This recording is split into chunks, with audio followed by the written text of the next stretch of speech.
자, 오늘 우리에게 주시는 하나님 말씀 보겠습니다. 누가복음 4장 5절부터 8절까지 말씀입니다. 4절 말씀이기 때문에 저와 여러분들이 뜻을 생각하면서 한 절씩 교독하시겠습니다. 먼저 제가 5절 말씀 봉독드리겠습니다.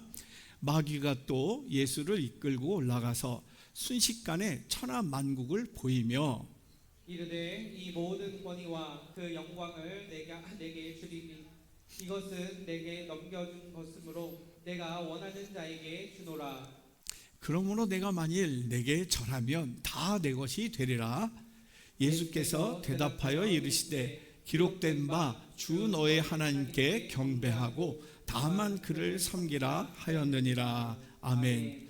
오늘 본문을 통해서 주신 하나님 말씀 제목이 우리가 누려야 할 예수님의 승리입니다. 두 번째 시간인데 여러분 같이 한번 제목만 읽어볼까요? 시작.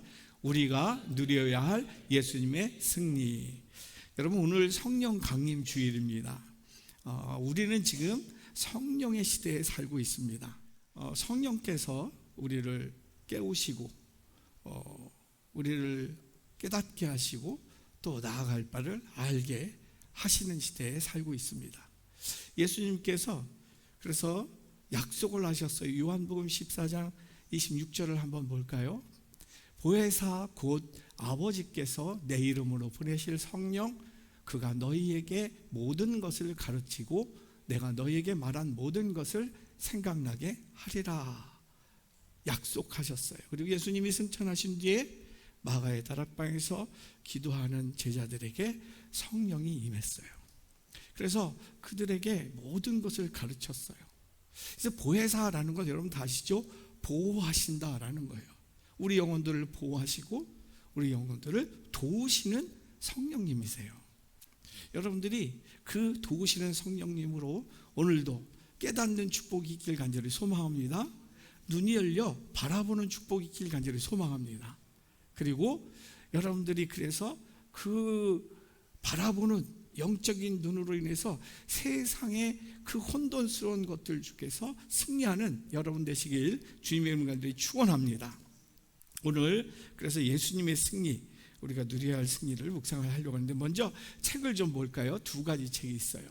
이 존 라빈슨의 백세혁명이라는 책과 존 라빈슨의 음식혁명이라는 책이 있어요. 저거 한 사람이 쓴 거예요. 존 라빈슨이라는 사람. 이 책을 소개하게 된 계기가 있어요. 조선일보에서 예전에 2011년에 그 백세 쇼크 축복인가 재앙인가 라는 기획 시리즈에 이 존 라빈슨이랑 인터뷰한 내용을 시리즈로 실었어요. 이 백세를 살게 된 그러한 우리 지금 인류가 이게 축복이냐 재앙이냐라는 거예요. 그러면서 베스킨 라빈슨의 상속자 존 라빈슨과 인터뷰한 내용이 그 조선일보에 기록이 된 거죠. 한 달 31일 동안 매일같이 다른 맛의 아이스크림을 즐겨라. 이 베스킨 라빈스 31이 바로 31일 동안 매일같이 다른 맛을 즐겨라 하는 그러한 이 산술이죠. 베스킨 라빈스. 이 인기가 많죠. 그런데 이 아이스크림이 지나친 그 칼로리로 인해서 또 각종 첨가제로 인해서 불량식품이라고 그 베스킨 라빈스 회사를 고소한 사람이 있어요. 그 고소한 사람이 다름이 아니라 존 라빈슨, 이 상속자 존 라빈슨이에요. 이 상속자 존 라빈슨은 어렸을 때부터 아버지 회사가 엄청 크니까 아이스크림으로 된 풀장을 가지고 있었어요. 그래서 풀장에서 수영도 하고 그리고 집에서 키우는 이 고양이 이름도 아이스크림 이름으로 지었습니다. 이 존 라빈슨은 아버지로부터 막대한 부와 회사를 물려받게 됩니다. 그런데 삼촌 버틴 베스킨이라는 삼촌이 50대 초반에 갑자기 심장마비로 세상을 떠납니다. 자기랑 그렇게 잘 놀아줬던 삼촌이 세상을 떠났는데 너무 충격을 받아요. 그렇게 젊은 삼촌인데. 근데 그 원인을 조사해 보니까 회사에서 이 삼촌이 아버지랑 아이스크림을 연구하면서 아이스크림을 매일같이 너무나 많이 먹었던 거예요. 그래서 이 아이스크림이 얼마나 건강에 나쁜지 이 존 라빈슨이 깨닫게 된 거죠. 아이스크림은 높은 포화지방으로 콜레스테롤 수치를 엄청 높게 한다는 거죠. 그래서 심장질환을 유발한다는 겁니다. 여러분들이 아시는 분은 아시겠지만 아이스크림의 주 원료가 설탕, 액상과당, 당류, 지방, 물이에요. 여기에 여러 예쁘게 색깔을 입히려고 향료, 그리고 그 색이 버려지지 않도록 보존료를 씁니다. 그리고 이들이 잘 섞이기 위해서 유화제와 안정제를 넣는다고 해요. 근데 여러분, 유화제는 락스보다도 더 강하다고 해요. 여러분 그거 모르셨죠? 락스보다도 강하다고 해요. 그러니까 그 유화제를 먹는 순간 이 안에 위에 있는 좋은 세균이 다 죽는데요. 그래서 아이스크림에 있는 나쁜 포화지방이 이게 다 신체에 흡수돼 가지고 발암 물질로 사람을 죽게 만든다는 거죠. 그래서 이 존 라빈슨은 이 아이스크림 성분을 고발하는 책 음식혁명을 쓴 거예요. 이 쓰자마자 베스트셀러가 됩니다. 그는 지금 아버지 회사를 상대로 지금 법정 싸움을 하고 있어요. 연 12조 매출 회사를 자기가 상속하지 않고 싸우고 있다는 것입니다. 그는 사람들의 건강을 해치는 아이스크림 회사를 물려받고 싶지 않다라는 거죠. 그래서 그는 지금 싸우면서 그 부를 다 포기하고 샌프란시스코 외곽에 전원주택에 살면서 자기가 키운 채소를 먹으면서 건강하게 운동하면서, 지금 80세인데 40대보다도 더 젊대요.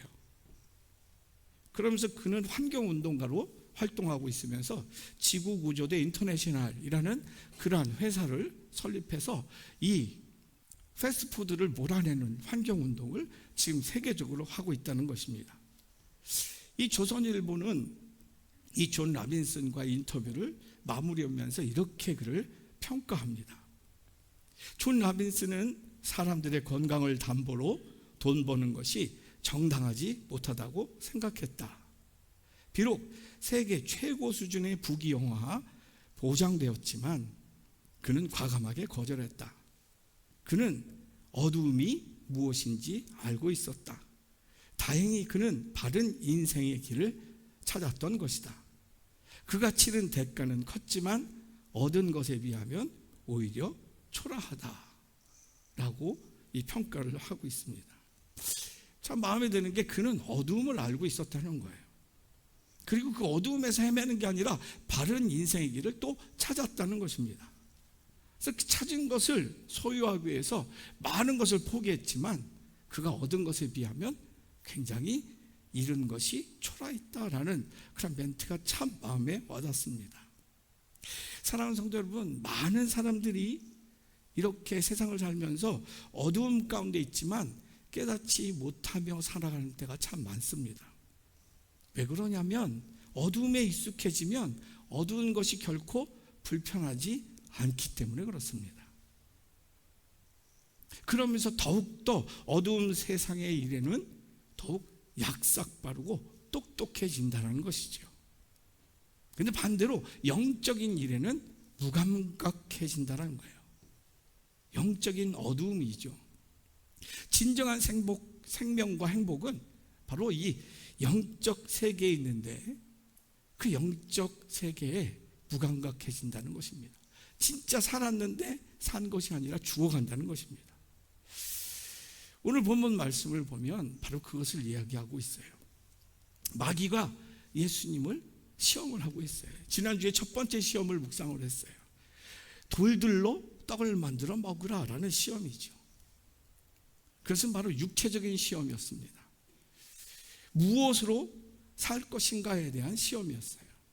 그래서 예수님은 사람이 떡으로만 살 것이 아니라 하나님의 입에서 나오는 말씀으로 살 것이니라 라고 말씀을 하시면서 이 시험을 이기십니다. 그래서 예수님의 승리는 첫째 시험에서는 말씀에 실제로 승리하셨다라는 것을 우리가 지난 시간 묵상을 했어요. 오늘 두 번째 시간은 무슨 시험이냐? 바로 절하는 시험이에요. 절하는 시험. 영적인 시험이에요.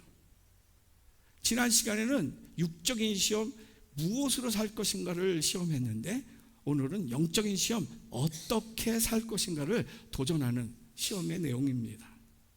전 여러분들이 오늘 예배 드리면서 말씀을 묵상하면서 성령님의 도우심으로 예수님의 승리를 발견하시는 축복이 있기를 간절히 소망합니다.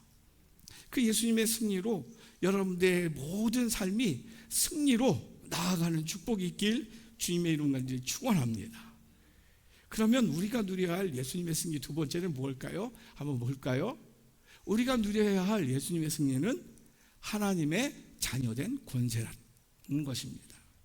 하나님의 자녀된 권세. 이게 예수님이 승리한 능력이었어요. 또 지금 우리가 회복해야 할 능력이라는 것입니다. 오늘 본문 5절과 6절 배경이 되기 때문에 한번 천천히 같이 한번 읽겠습니다. 시작. 마귀가 또 예수를 이끌고 올라가서 순식간에 천하만국을 보이며 이르되 이 모든 권위와 그 영광을 내가 내게 주리라. 이것은 내게 넘겨준 것이므로 내가 원하는 자에게 주노라. 아멘. 먼저 마귀는 예수님을 가치관의 혼란으로 시험하고 있어요. 유대 광야의 높은 곳으로 데리고 가서 천하만국을 보여줍니다. 여기서 천하만국은 어떤 천하만국인가? 여기서 천하만국은 하나님이 창조 질서로 세우신 코스모스가 아니에요. 헬라어로 코스모스라고 써있지 않고 인간이 통치하고 다스리는 권력으로 다스려지는 헬라어 오이쿠메네라는 단어로 씁니다. 인간적인 세상을 뜻합니다. 천하만국은 하나님이 다스리는 코스모스, 질서와 자유와 생명이 있는 그러한 세상이 아니라 지금 여기에서 보여주는 천하만국은 인간의 권력으로 다스려지는 오이쿠메네라는 거죠. 여러분, 우리가 바라봐야 할 세상은 어떤 세상인가? 그것은 바로 하나님이 창조하신 창조 질서로 움직이는 사랑과 인격과 생명이 목적인 세상. 그래서 영원한 가치가 있고 참 자유함이 있는 세상을 우리는 바라봐야 되는데, 그런데 지금 마귀는 예수님과 우리들에게 무슨 세상을 보여주느냐? 통치로, 권력으로 다스려지는, 권모술수로 다스려지는, 인간의 방법으로 다스려지는 그 목적이 방법과 술수에 있는, 그냥 잠깐 있다가 사라질 그 세상을 우리에게 보게 한다라는 것입니다. 마귀는 지금 높은 산에서 인간의 세상을 예수님께 보여주고 있는 것입니다. 어떤 세상을 보여줬을까? 당시 예수님이 보신 만국, 천하만국은 어떤 세상일까? 아마도 신학자들은 이럴 것이라고 얘기를 해요. 그때 당시 세계를 정복하고 다스리고 문화를 이끌어가는 로마의 영광, 로마의 파워, 그것을 보여줬을 것이다. 그리고 그 옆에 있는 위대한 아테네의 예술들을 보여줬을 것이다. 그리고 그렇게 쾌락의 도시, 화려한 고린도 도시를 보여줬을 것이다. 그리고 가까이는 그 찬란하게 유대인들의 가장 큰 자부심인 예루살렘 성전을 보여줬을 것이다. 그 성전을 포함한 가장 큰 아름다움과 자랑인 다윗의 도성을 보여줬을 것이다 얘기를 하고 있습니다. 즉 예수님께 보여준 마귀의 천하만국은 세상의 방법으로 잠깐의 영광으로 지나갈 그 인간적인 왕국을 보여줬다라는 겁니다.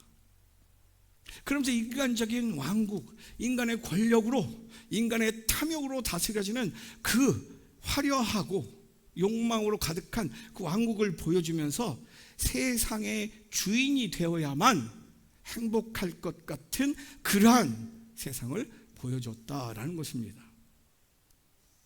마귀는 예수님께 이렇게 말합니다. 너는 하나님의 아들 아니냐? 유대인의 왕 아니냐? 너는 메시아 아니냐? 그런데 실제로 너를 봐라. 지금 너 자신은 아무 재산도 없고 명예도 없고 군대도 없고 권력도 없고 정권도 없지 않느냐? 그런데 그러한 네가 어떻게 하나님의 아들로서 메시아의 역할을 지금 감당하겠느냐? 이 메시아의 역할을 감당하기 위해서 이 천하만국, 이 인간의 권력으로 다스리는 천하만국의 영광이, 그 권력이 너에게 지금 필요한 것 아니냐라고 말하고 있다는 것입니다.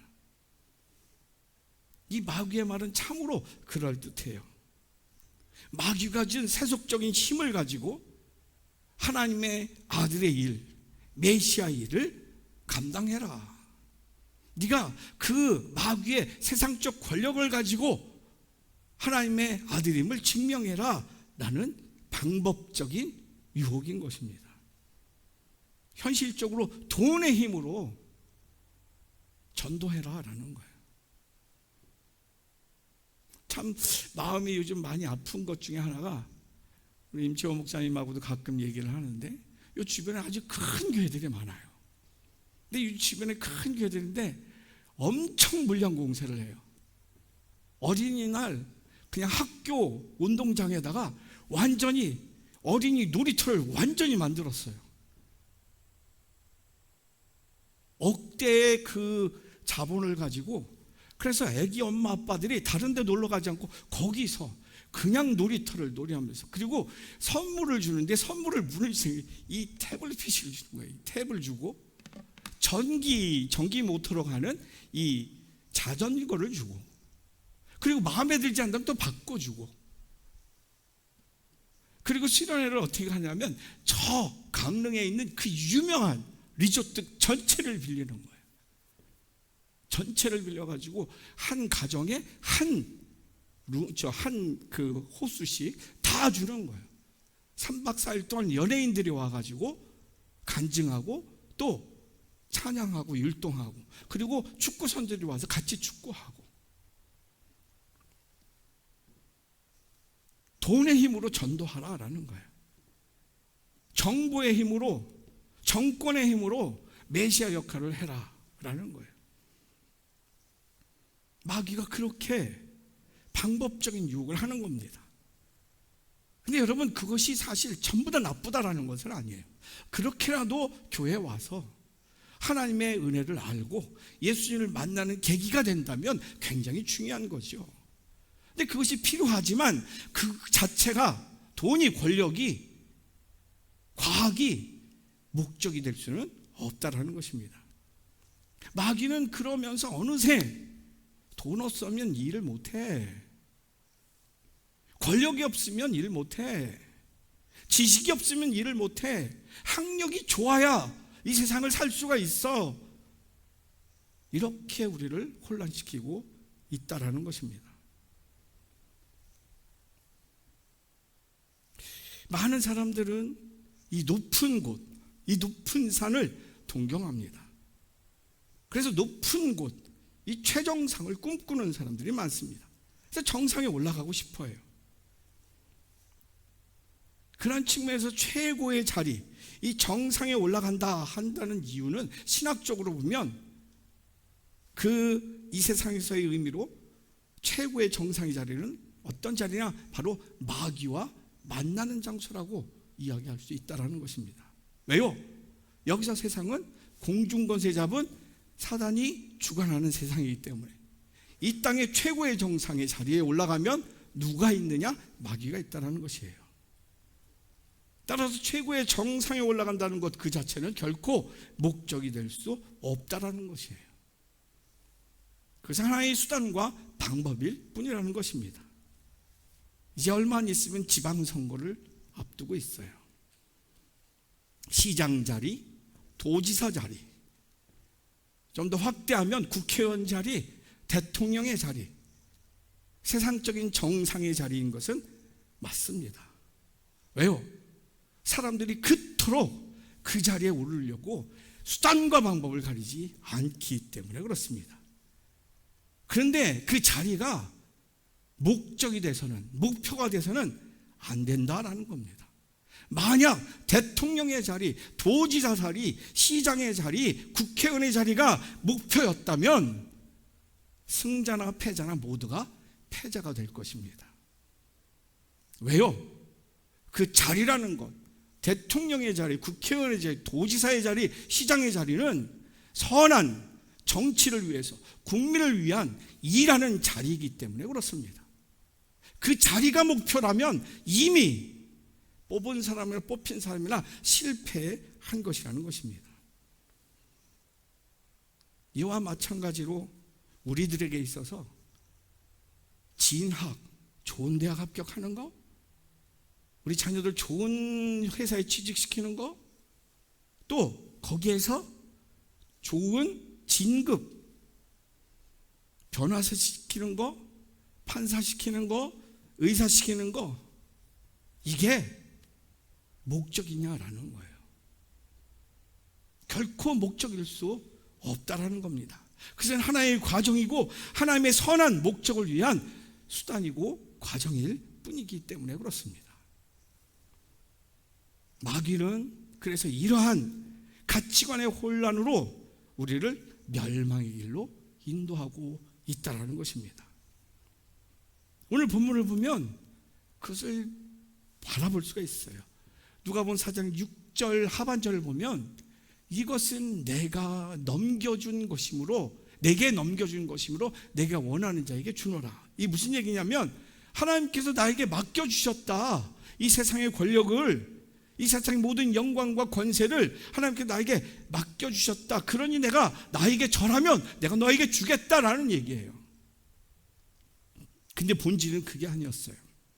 본질은 이 세상을 다스리고 지키는 것은 아담과 하와에게 준 하나님의 자녀된 권세였어요. 그런데 그것을 사탄이 어떻게 뺏었어요? 거짓말로 뺏었어요. 그것을 따먹어라. 선과 악을 알게 하는 나무 열매를 따먹어라. 그러면 너희도 하나님과 같이 눈이 밝아질 것이고 권세자가 될 것이다.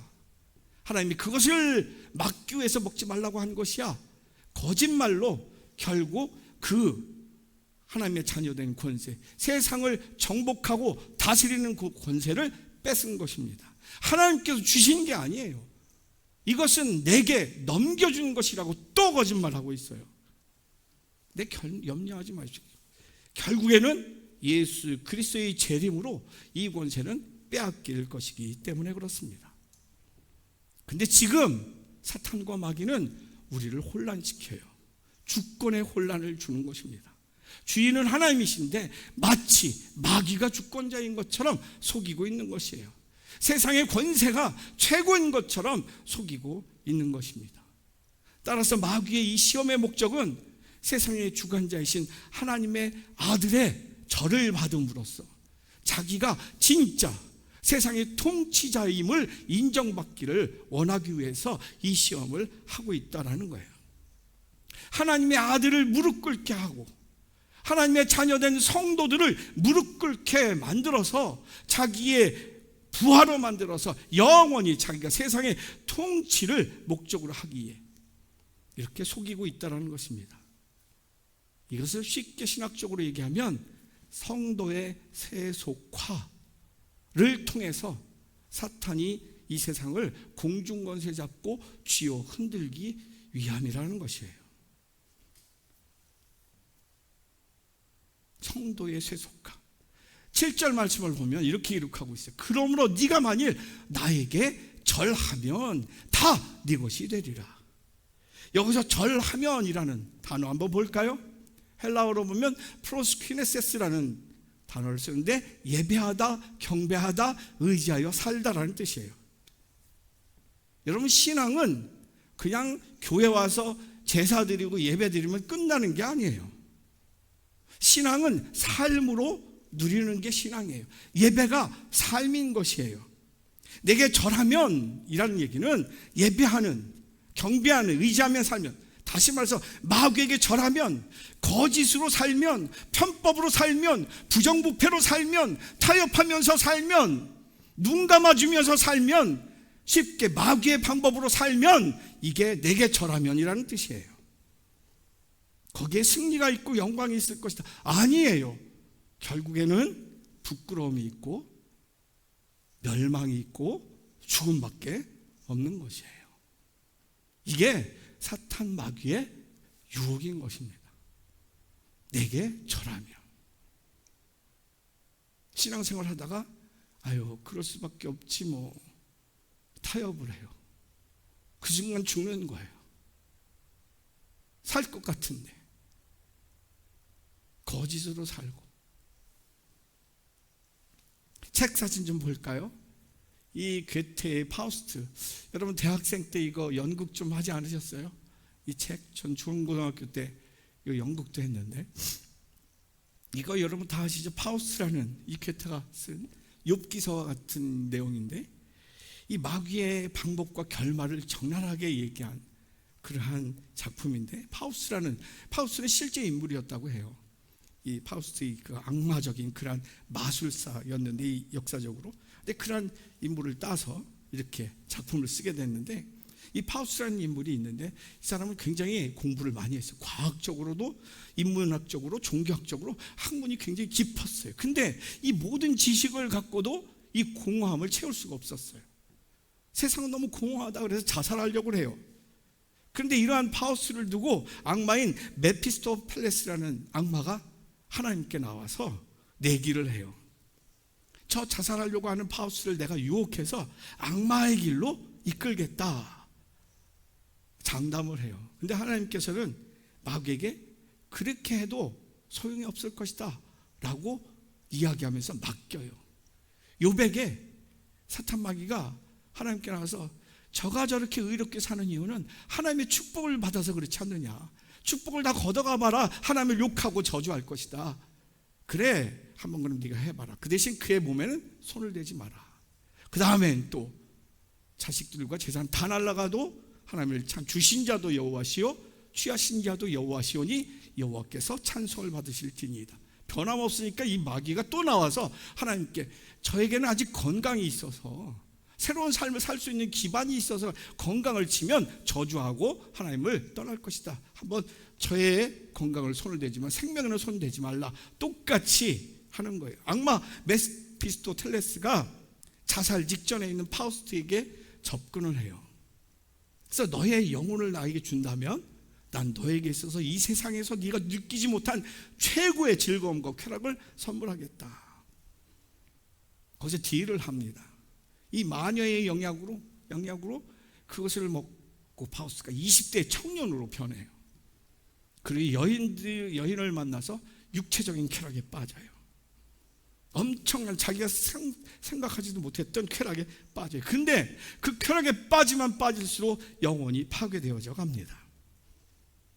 2부에서는 그 파우스트는 악마에 의해서 삶의 최고의 형태, 이 행복을 추구하기 위해서 그의 모든 가진 노력들을 다해요. 근데 이게 쉽게 이루어지지 않습니다. 철저하게 실패로 돌아가요. 결국 실패해서 모든 것을 잃고 혼자 남게 된 파우스는 어떻게 해요? 자살하는 게 아니라 악마의 다른 유혹을 또 물리칩니다. 그리고 선행의 가치를 깨달아요. 그러면서 다른 사람들, 다른 인간들을 위해서 내 자신의 삶을 나누어 줄 때 자신의 욕망도 이기고 이 마귀의 악마의 유혹도 초월하는, 먹히지가 않는 거예요. 내 자신을 내어주니까 내 자신을 쾌락을 유혹하는 그것이 적용이 되지 않는 거예요. 악마의 계약조차도 초월하게 됩니다. 결국 괴테는 삶의 최고의 형태는 이타적인 사랑에 있음을 깨닫습니다. 나를 위해서, 내 자식만을 위해서, 내 가정만을 위해서 사는 게 아니라 다른 영혼들을 위해서 살 때 진짜 참 생명과 기쁨, 그것을 깨닫게 됩니다. 그래서 마지막에 이렇게 얘기하고 천사들과 하늘로 올라가요. 참된 구원은 하나님의 초월적 사랑에 있다. 참된 구원은 하나님의 초월적 사랑. 하나님의 초월적 사랑이 뭐예요? 하나님 당신 부모보다도 더 큰 독생자 아들의 절규까지도 외면하시고 절대로 용서받을 수 없는 저와 여러분들을 용서하시고 새롭게 하시고 끝까지 참아주시면서 구원하신 그 초월적 사랑, 그것만이 구원에 있다라는 거예요. 근데 여러분, 사탄은, 마귀는 지금도 이것을 보지 못하게 우리를 현세적 욕망으로 유혹하고 있다라는 거예요. 여러분, C.S. 루이스의 스크루테이프의 편지 여러분 다 아시죠? 악마의 그 큰 삼촌 스크루테이프가 조카 마귀 워무드에게 인간을 어떻게 저주로 이끌 것인가 편지로 그 방법과 그 목적을 다 가르쳐준 내용이 스크루테이프 편지예요. 근데 스크루테이프 편지가 오늘 이렇게 얘기합니다.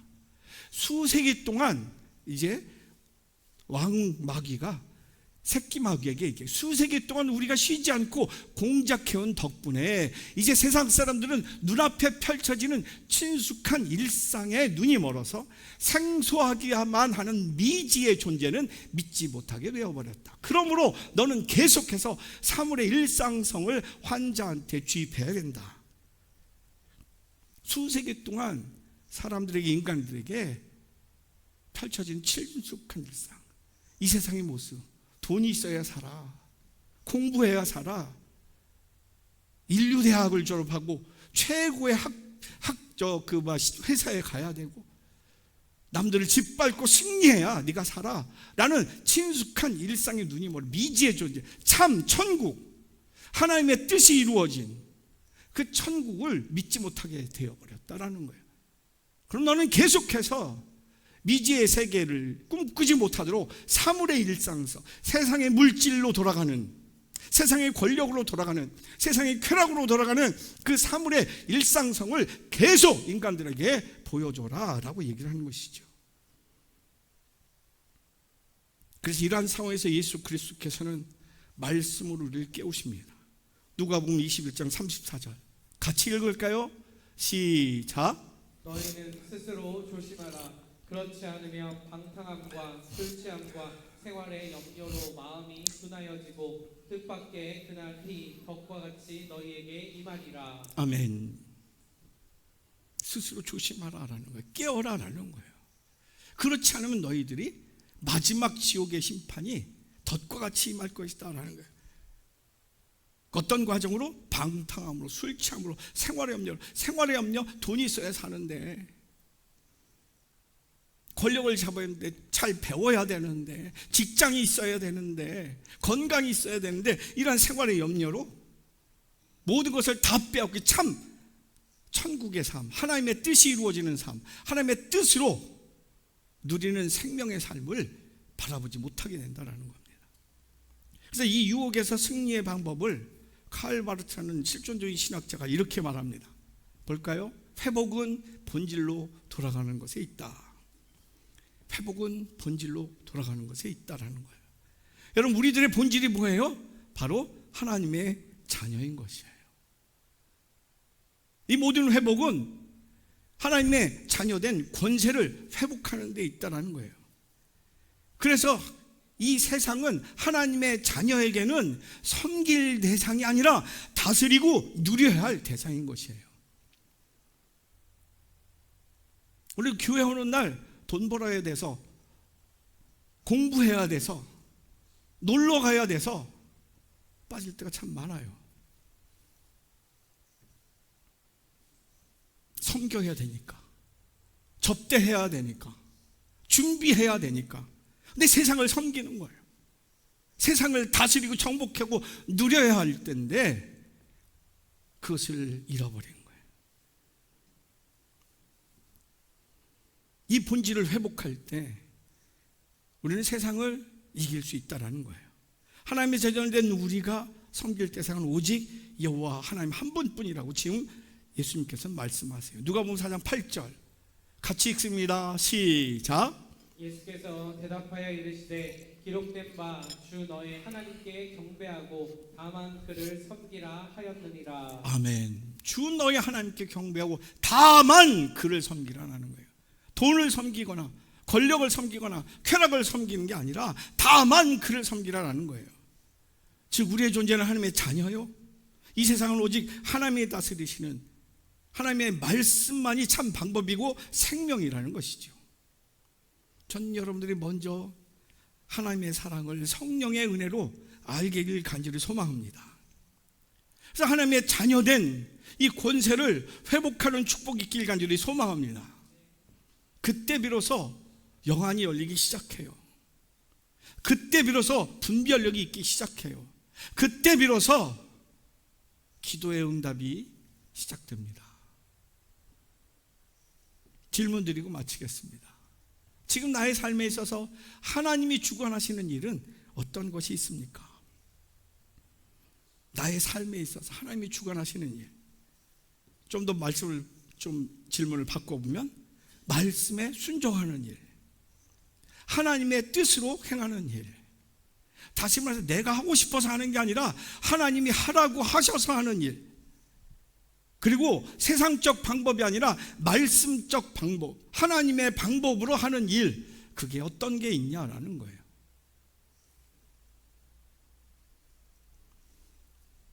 여러분들의 지금 기도 제목, 여러분들이 하고 싶은 것을 기도하십니까? 아니면 하나님이 하라고 하신 것을 어떻게 하면 좋겠습니까? 라는 기도입니까? 거기에 하나님의 자녀된 권세가 달려 있어요. 두 번째 질문, 그 주관하시는 일을 통해서 누리는 하나님의 자녀된 권세는 무엇이 있습니까? 하나님의 자녀된 권세는 마귀의 권세를 이기는 권세예요. 마귀를 이기는 권세. 좀 더 현실적으로 자신을 위한 권세가 아니라 자신을 주는 권세예요. 파우스트처럼, 예수님처럼 자신을 내어줄 때 욕망으로 유혹될 수가 없어요. 이해가 되십니까? 이게 바로 하나님의 자녀인 예수 그리스도의 권세인 거예요. 이게 바로 우리가 회복해야 될 우리 성도의 권세인 거예요. 교회 와서 하나님 내 뜻을, 내 계획을, 이게 아닌 거예요. 나를 내려놓습니다. 내 가정을 위해서 나를 내려놓습니다. 내 남편을 위해서, 내 아내를 위해서, 내 아들, 딸을 위해서 나를 내려놓습니다. 이 직장에서 내가 이 직장 생활비 때문에 죽지 못해서 다니는 그 직장 지옥이에요. 근데 하나님이 실수로 그 직장을 보내셨을까요? 거기서 지옥을 살라고? 아니에요.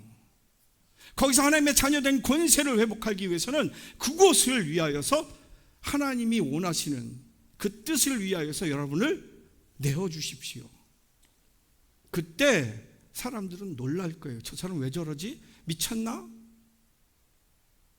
근데 그런 희생 때문에 그 공동체는 따뜻하고 풍성해질 줄로 믿습니다. 제가 수없이 설교합니다. 여러분의 가정이 행복합니까?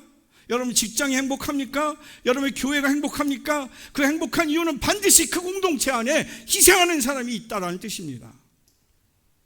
여러분의 가정이 속상합니까? 직장이 속상합니까? 교회가 속상합니까? 반드시 그곳에는 희생이 없어요. 말씀을 정리합니다. 우리가 누려야 할 예수님의 승리는 하나님의 자녀된 권세예요.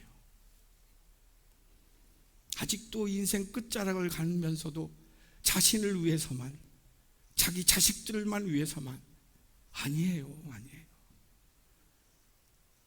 얼마나 비참한지 몰라요. 파우스처럼 공허할 거예요.